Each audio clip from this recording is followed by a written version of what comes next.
8. Trydan. Yn y gegin, dwi ddim ond yn defnyddio ar gymaint o dŵr sydd eisiau yn y tegell. Dwi ddim ond yn golchi'n illedi tua unwaith yr wythnos.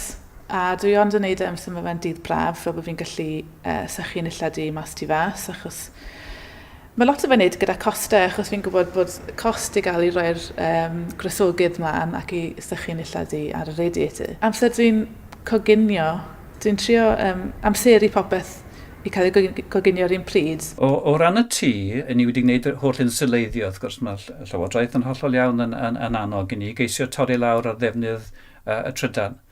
Torri lawr ar chwistrellu felly carbon i'r awyr.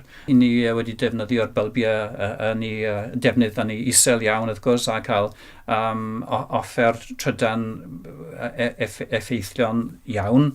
Ar ben hynny, i ni wedi gosod yr lain y tŷ ac yn y cefn, ni wedi gosod 2 porch gwydyr. I ni wedi bod yn gwneud gwaith ar y tŷ, ac fel rhan o'r gwaith yna, i ni wedi rhoi goleadau newydd yn y nenfwd yn y gegin. O nhw'n llosgu 50 watt yr un, felly mae yna 12 gole yn y nenfwd, ond mae hynna yn 600 watt. Beth wnaethon ni wedyn oedd chwilio lampiau LED sy'n llosgu dim 50 watt, ond 2.5 watt. Felly mae fe'n 500 o beth oedd y lamp gyffredin yn llosgu. Mae hyn i gyd yn rhan o gynllun. I ni'n byw mewn tŷ sydd yn hen. I ni'n byw mewn tŷ sydd wedi cael ei godi bron 180 o flynyddoedd yn ôl.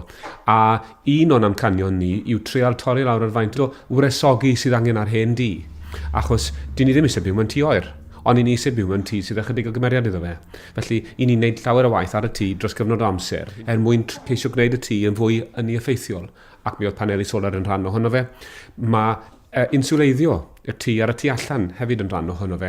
Ac gyda ychydig o amser, mi'n gobeithio bydd y prosiect yna'n dod i fwcwl fel byddwn ni'n medru byw yma heb orfod torri nôl ar foethusrwydd a chynhesrwydd bywyd mewn hen dŷ.